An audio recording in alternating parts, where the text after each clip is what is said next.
Before I even say anything, I just want to get this out of the way. I don't know you, and you don't know me. Like, as much as I try to let you guys know all about me and be as transparent as possible, no matter how hard I try, at the end of the day, we don't know each other. And that's okay. I am not your friend. I am not your boyfriend. I'm not your slave. I'm not anything. All I am is a dude behind a camera in front of your screen just talking to you in a video. That's it. And that's all it will ever be. And the reason why I'm saying all of these things to you guys right now is because I believe that we live in a timeline where there are people out there that are so chronically online and parasocial that they genuinely think that Kai Cenat's their best friend. Like, because of the globalization of the internet, there's probably a kid in Uzbekistan right now that genuinely thinks that their BFF is iShowSpeed. Which sounds very innocent on the surface, but when you really think about it, it's extremely unhealthy. Yes, ladies and gentlemen, today we're talking about parasocial people. And if you guys don't know what parasocial means, it's basically somebody that has an unrequited intimate relationship with somebody that does not even know them. Most of the time, it's with very popular internet personalities. As you guys all know, I've been hacked before. My YouTube account just got hacked too, bro. My YouTube account got hacked. Well, not really my YouTube account, but my Google account got hacked by some hackers. So, hey guys, to those of you wondering what happened to the Angry Asian account, it's gone. It's completely gone. It got deleted. My account got hacked by a dude living in Izmir, Turkey, and, yeah, it is what it is, man. I've been hacked on Instagram, TikTok, and YouTube. Yeah. I know it's a lot. Now, I'm not the only person going through this. Across the globe, data brokers are gathering your personal information, including your social media accounts, phone numbers, relatives, and addresses, and selling it to people for billions of dollars. Have you ever been hacked, scammed, doxxed, have your identity stolen, or a victim of fraud? Because I for sure know I have. And from firsthand experience, you guys, it's the worst feeling in the entire world. Imagine how slimy it must feel to know that there's people out there that profit off your own personal data. I can tell you from my own experience that after I got hacked, I went into barricade mode, where I had to change all my passwords, cancel a bunch of cards, and I even had to go to the police in case that I got swatted. It was an exhausting experience for both me and my family. But then I started using today's sponsor called Aura, and has made my life way more comfortable and safe. You see, guys, Aura is a service that protects your privacy by identifying data brokers, selling your info, and taking care of the hard part by automatically removing your info from these sites and keeping it off. Now, of course, there are so many sites like this, but what separates Aura from the rest of the competition, you guys, is the bang for your buck that you get from it. Aura offers a premium service for cheap, and my favorite features about Aura has got to be the alerts. If my personal info is found on the dark web, and the 24/7 monitoring to keep my identity secure. If any of the things that I just said interest you, try Aura for free for 14 days at aura.com/TheAngryAsian. In those 2 weeks, Aura will get to work scrubbing your personal data info off these data broker sites. I'm not leaving myself vulnerable, and you shouldn't either. Thank you, Aura, for sponsoring this video, but with that being said, you guys, let's get back to the video. Now, obviously, you can have a parasocial relationship with, like, Rick from Target, but, like why would you do that? Parasocial relationships, though, for the most part, 99% of the time, are internet personalities, specifically content creators. And I think the reason why this happens so often in common with content creators is because when somebody watches a specific creator for hours and hours and hours on end, they're probably naturally going to start feeling a connection with them. And there's nothing wrong with connecting with the content creator. I mean, that's kind of like the whole point. It's like, you want to be relatable to your audience, and you want your audience to like you, right? The issue is, though, is that some people take it way too far. Like, if everybody watching this right now were to say to me, yo, dude, you're a really relatable and cool dude, I really like your content, I'd be like, yeah, dude, that's awesome, man. Thanks for that compliment. But as soon as any of you guys are going like, yo, You're making me hard. I'm gonna start being like, all right, yo, what the fuck? My point being is that you shouldn't be watching my videos and feel like you have a sexual relationship with me, is my point. Unfortunately, though, even though a lot of people will say you shouldn't do it, that's not gonna stop anybody. Like, for example, just recently, like a couple days ago, Emiru, a very popular Twitch streamer, got sexually assaulted at TwitchCon by one of her own fans. This dude went to her meet and greet, didn't pay for any of the tickets, walked up, bypassed security, and then just tried to make out with her. Like, literally just grabbed her shit and tried to tongue fuck her. Like, yeah!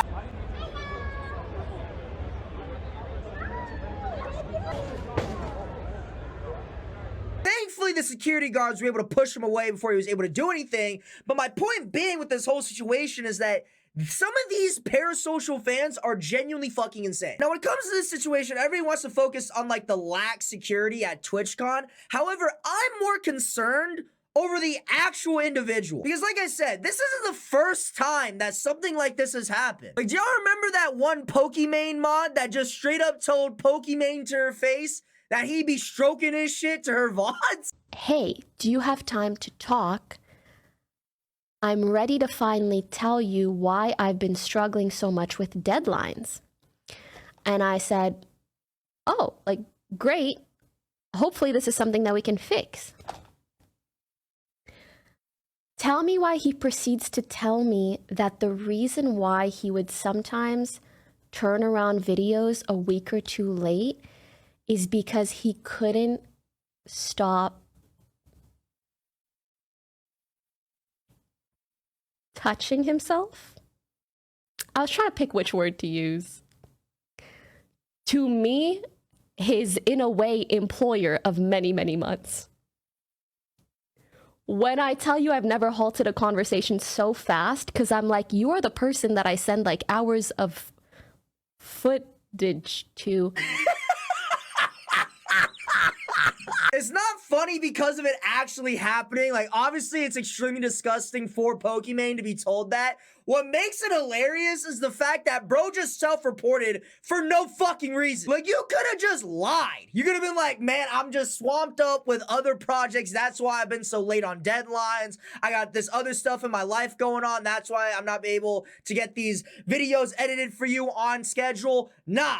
Just straight up, Pokimane, I'm beating my meat to you. Like, what the f— Could you imagine how horrifying that must be for the content creator? Like, I know a lot of you guys watching this won't be able to relate to it, but like, I could not imagine having an editor. I don't, but like, if I did, and this motherfucker wasn't uploading my videos on time when I wanted to, because he was beating his dick to my videos, I feel like I'd probably do something. Something's dying. That's all I'm gonna say. I don't know what. It could be me. So like, that's what I mean, dude, with this whole Emiru shit. There are real crazies out there, bro. And like, here's the thing, bro. As bad as that situation was, it could have been a million times worse. Imagine that dude had a weapon. Like, it would be game over if he had a weapon, bro. GG, we'd have to go get a reboot card after and shit. Another great example of parasocial people overstepping their boundaries is towards a creator named Wolfey VGC. And for those who don't know who that is, Wolfey is a professional Pokemon player, and he's one of the best in the world, and he's the most popular Pokemon player in the world. So naturally, he goes to a lot of professional events to compete in them because he's a professional. Well, recently he had to make a video saying that he's probably gonna stop going to in-person tournament events, not because he's like nervous, not because his form as an actual competitor is dwindling. No, he has to stop going because his fans kept groping him. So, the example that I think makes things the clearest, the fastest, I'm all about efficiency today for some reason, perhaps because this is my 10th attempt or whatever. The example that I think makes things the clearest, the fastest is that I competed at 7 official tournaments in the 2025 season. So from September 2024 until August 2025, I attended 7 in-person tournaments. At 5 of those tournaments, I was groped. Fans, when taking pictures with me, put their hands on me sexually and non-consensually during the act of taking photos. Like, can you see how this is a fucking issue? He is a professional player, and he doesn't feel comfortable in competing and doing the things that he loves because his fans don't know what consent is. It's gross, it's disgusting, and it really goes to show that a lot of people today don't know how to act when they're around anyone. Like, this dude gets groped and touched inappropriately 1 to 2 times every single fucking event. Do you know how fucking insane that is? It'd be disgusting and insane for that to happen to you once out of the entire year. This happens to him at every single event. This is not okay. People need to learn how to keep their hands to their fucking self. So many content creators have to go through shit like this on a daily basis, and it's fucking unacceptable. Content creators should not be responsible for your weirdo, creepy ass behaviors. You either come correct or you don't come at all. And I know in a lot of these examples, I'm bringing up streamers, and that's for a reason. And like, that's also a reason why I don't really like streaming too much, is because I believe that it just turns too many people into parasocial weirdos. Like, look, I'll admit that I do a live stream every now and then, but anytime I do a live stream, it just feels really weird because it's like, why are you watching me play Clash Royale for 2 hours straight? I'm not even good. Oh, shit. Why is it moving at Mach 10 speed? What the fuck is that? And the reason why I say streamers turn people into parasocial weirdos is because, bro, no regular normal human being is sitting down watching any streamer for more than like 4 hours a day. So the fact that there are real human beings out there that will plop down onto this chair and watch like Cinna for 8 hours straight, that's fucking lunacy. I don't care. Like, I'm sorry, but you cannot convince me that half of the people watching her for that long are only watching her because they genuinely believe that Cinna's their best fucking friend or something. And especially when it comes to little kids, I just don't believe that little children should be watching live streams for that long. Because, like, look, I know a lot of people aren't gonna like what I say when it comes to this, but in my personal opinion, I think little kids, like especially preteens, should be spending their youth like outside, hanging out with the neighborhood kids and shit. They shouldn't be hanging out indoors all day, watching like YouTube or Twitch live streamers all day, bro. Like, could you imagine coming home from a long day of work and your kids run up to you and they're like, Daddy, can you believe what me and my best friends did all day while you were at work? No, son. What did you and your best friends do all day when I was working? Well, we sat down all day and watched Lacey and Marlon have a W mogging stream on Roblox. Holy shit. Like, oh, fuck no. That iPad is getting fucking incinerated. Like, if my 6-year-old son's best fucking friend is a goddamn Twitch streamer, I might lose my fucking mind. Not even a Twitch streamer. Like, if my 6-year-old son's best friend isn't like Connor from down the street, but instead Mr. Beast, I might lose it. Because that is literally just straight up depressing. Including me too, by the way. If any of your kids' best friend is me, cut that shit out immediately. No, we're not. You need to nip that in the bud. Like, just nip it. And here's the thing about parasocialness, guys. Like, the idea of parasocialness itself is inherently cringe and corny. Because think about it like this. There's genuinely someone out there right now that watches Kai Cenat and talks to their fucking screen like they're on a call with this motherfucker. Like, oh, Kai, stop it, you. He's so silly, I swear. He's so funny. What the fuck are you doing? You're literally talking to yourself. Cut that shit out. Like, you don't even know this person, man. Oh, God. And look, I'm not trying to discourage anybody from becoming a fan or a supporter. I think that's perfectly fine. However, I just think there are certain boundaries you don't cross. Like, I completely understand liking somebody and relating to somebody and their content and all that stuff. However, I think it's very important for everybody to realize the relationship between the content creator and the consumer. You need to realize that you are the consumer and I am the creator. We're not best friends. We're not best buds. We're not fuck buddies. We're a consumer and creator. That's it. And that's an issue with a lot of parasocial people today, is because they can't recognize that they are the consumer and that the person is the creator that they adore, and they're not actually best friends or even like fuck buddies or boyfriend and girlfriend or whatever the fuck. They start expecting certain things from these creators. Because here's the thing about a lot of parasocial people is that most of the time, A lot of these people will like donate a lot of money to their favorite content creator or buy a lot of their merch or products or whatever the fuck. And because of that, they'll start to naturally assume that the creator owes them something, even though they don't. They don't owe them shit. And that's why you're seeing this Emiru fan going up to her at TwitchCon and trying to face fuck her, because he probably believed that she owed that to him, because I can guarantee this dude was most likely like a tier 3 Emiru sub donated regularly to her and probably had like zoomed up screenshots of her bare ass feet saved as his home screen lock page. Like, this dude probably thought that they were in love and tried to do some freak shit even though they weren't. This is what I mean. It's fucking dangerous. The last thing that I'm gonna harp on when it comes to parasocial people is that I feel like a lot of parasocial people end up treating their favorite creator like a fucking child. Like, y'all are not gonna like this when I say it, but Corey X Kenshin's fans treat that 32-year-old grown-ass man like he's 7 years old. Like, this dude would do anything and motherfuckers would react like how parents react to when they see their kids take their first steps. Like, yes, Corey is back to his daily 9-month uploads. I'm so proud of him. You got this, Corey. I believe in you, man. Now, obviously, he's back to like a somewhat normal uploading schedule, but I'm just saying, like, there was a time period where this dude posted literally like once every 8 or 9 months, and motherfuckers would defend this dude like he was literally 8 years old and didn't know how to do anything. Like, it's just so fucking cringe, dude. Like, I don't know how to explain it, but just something about it just makes my insides hurt. Like, just seeing grown adults treat another grown adult like they're a toddler just feels extremely uneasy to me. Say whatever you want about Corey Kenshin. Me personally, I love Corey. However, his fan base is something I never want to have. Like, I would hate to have a fan base that literally treats me like I still shit in diapers. And also, they expect him to be this like holier than thou person because they literally treat him like a monolithic idol, religious figure and shit. Like, bro, I still remember a video came out where this dude was just checking out some ass. He was looking at buns, right?